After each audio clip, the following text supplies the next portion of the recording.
I'm gobsmacked. I am gobsmacked. I did not really believe that. I didn't really believe that there would be so many people here.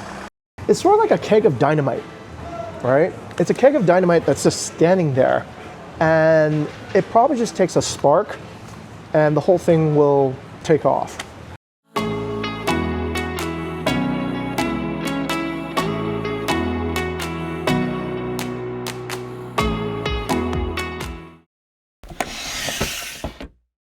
Okay, so I happened to spend the night again in Kuta, which is pretty much the bustling center and heart of the entire region. So the way I see Kuta Lombok right now, it kind of reminds me of Siem Reap maybe 10-15 years ago. It's like the center point in which the community of travelers stay while they day trip out to some of the furthest beaches around. Now, because there's so much beach in Lombok, there's so much surface area that you can spread out on, I guess everyone is pretty spread out. And I think the motorbike culture is not just optional, it's essential to essentially seeing the dispersion of all the crowds.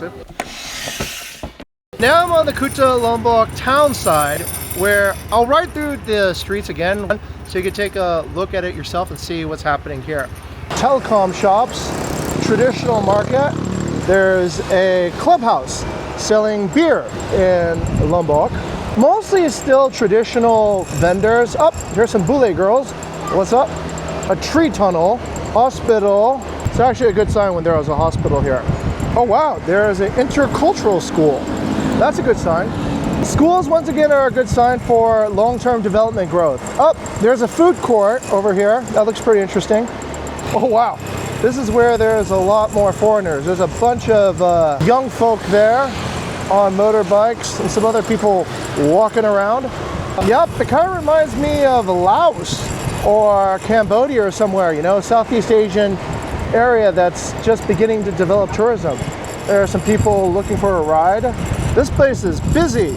Matcha and the Mad Chicken.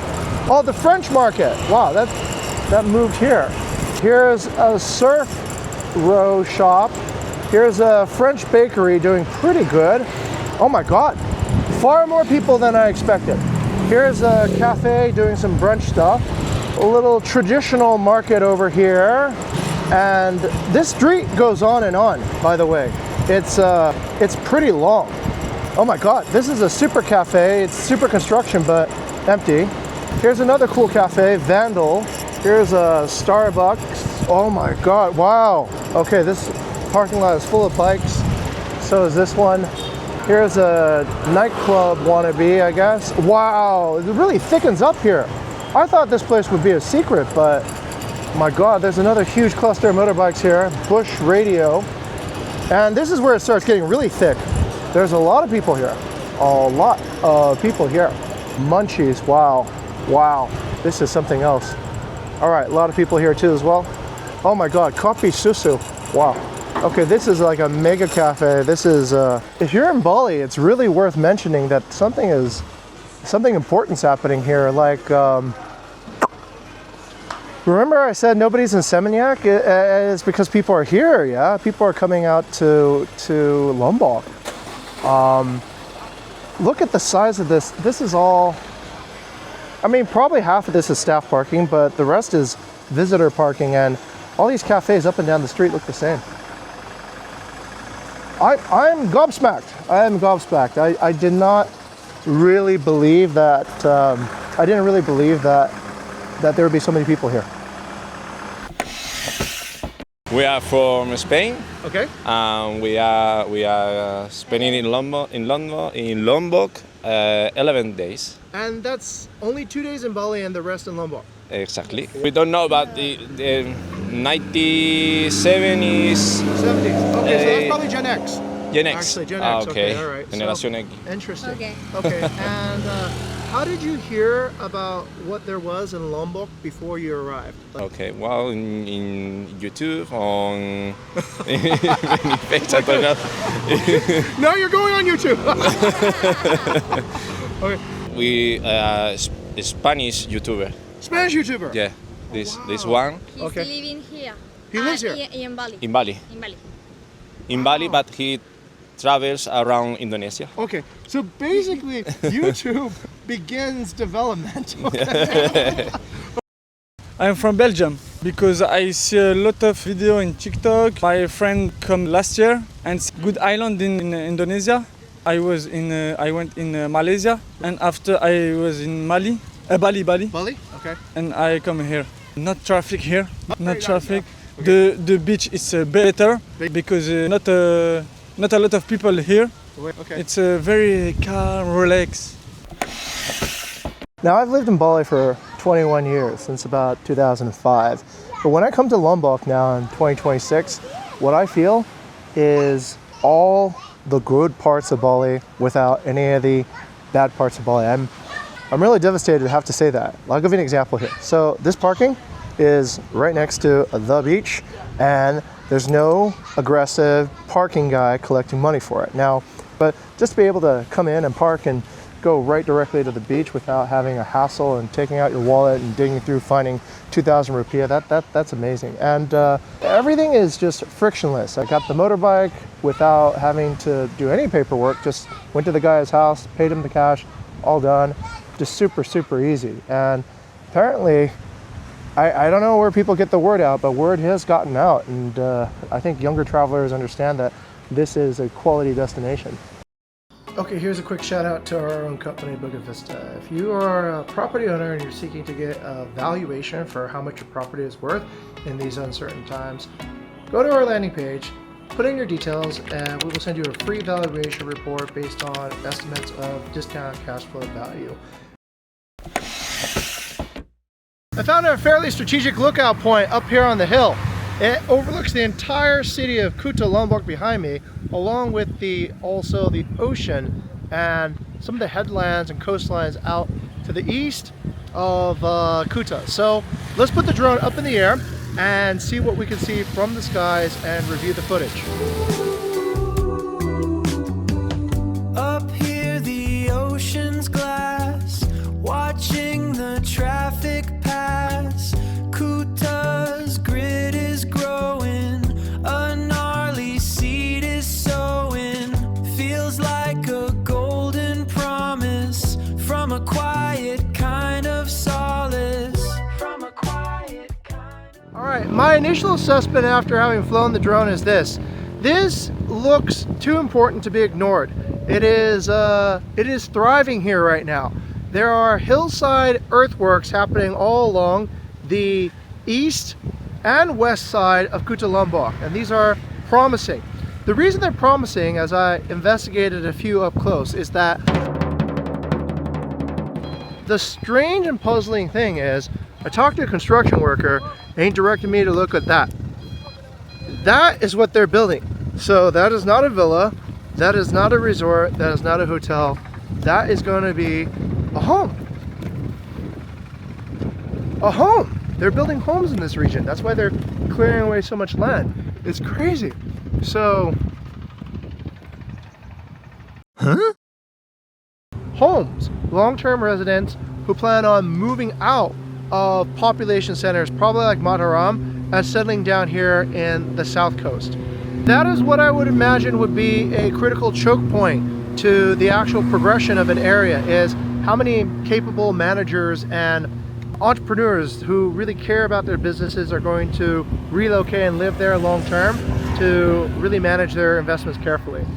What's really exciting overlooking this entire city beneath us right now is to really imagine how much further it's going to grow in the near future.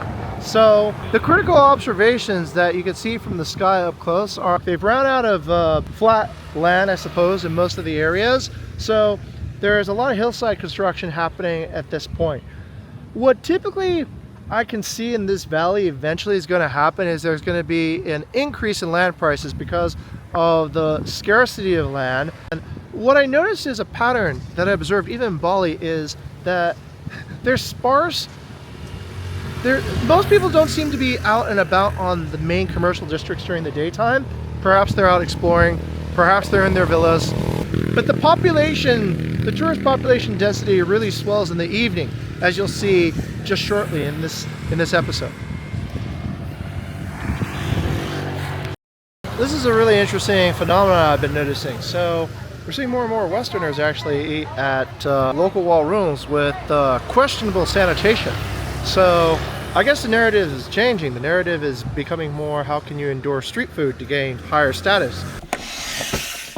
It's a Monday night here in Kuta Lombok. Let's go take a look around and see if it's happening. No words of describing it. This street is packed. This is Kuta in Lombok, and this is where all the tourists are. This is like where all the travelers are. They're not in Bali, they're here. Double chill out bar, moderate crowd. Pawan Nusantara, kind of empty, but not entirely. It's okay. El Bazaar, right across, pretty busy. Pot, it's a bit empty inside, but there's like a ton of bikes parked outside of that, and Tai Tai. Kenza, getting kind of empty here. Bada, line of motorbikes parked outside, and there's still some people inside I can see. Vandal is a skate park. Looks pretty cool, but no skaters inside tonight, and pretty empty. Krank, doing pretty good. A lot of people eating. A lot of Cantina Mexicana, super busy. Doing kind of like really well. Rock Salt, empty. Italian food, empty. Cremosa, kind of empty here. Otaku, looks like it's full now.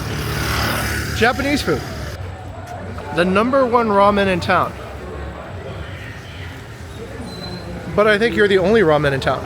One thing you notice a lot of in Lombok that is quite different from Bali is hustle. So here, everyone's hustling. The kids are hustling, the waiters are hustling, everyone's hustling to get more reviews and get money out of your pocket. Which is actually good for tourism, I think. That's, you know, people need to be led, right? Okay, so after being in Lombok for about 3 days now, actually it's been 4 days, the observations I've made by flying and by looking on the street is that it's impossible to ignore the early indicators of success to not just the tourists today, but to the tourists for 2027 and 2028. Most of the people coming here are they're young couples and younger European NATO countries. These nationalities tend to be early adopters of new ideas. It's an early indicator that each year following this year, we should expect probably more mainstream travelers to arrive. That's the right word. So in my 20 years of experience looking at markets develop, the first travelers to pioneer an area are the ones that are taking the least risk. You have to remember, for tourism, it's very expensive for the traveler to make a wrong decision on picking their itinerary. So it's not just the actual cost of flying here and organizing accommodations, transportation, but it's the opportunity on a holiday. So your first holiday makers are probably going to be solo travelers, backpackers, small couples, things like that. And once you see enough 5-star reviews start built up in the area, that's when you get your larger budget travelers and you get your luxury high-end travelers, because the proof of the location as a destination has been proven. So that's something really to keep in mind. The other thing that is worthwhile to mention is I've talked to numerous people here, and they all are telling me that Lombok is the primary destination. It's not even a side quest from Bali. It is the primary destination, and in many cases, Bali is the side quest from Lombok. And these decisions are already being made back in their home countries before they've even arrived. So they see that, once again, that on-the-ground news covering Bali shows the I guess the negative aspects of it. And Lombok just seems like it's a smart alternative. But we also have to remember that this newer Gen Z way of traveling is fairly agile and low risk, which means that travelers are not committing to 14 days ahead of plan. They're coming for a few days. And I just talked to a lady earlier, and she said that if Lombok kind of worked out, she would just simply buy a fairly inexpensive plane ticket and just go to Bali instead. So this kind of make up your mind as you go decision making really puts a lot of competition for a accommodation, a location. And everything to really define itself ahead of time online. Because, like I said before, by the time people show up, they've already made a decision online.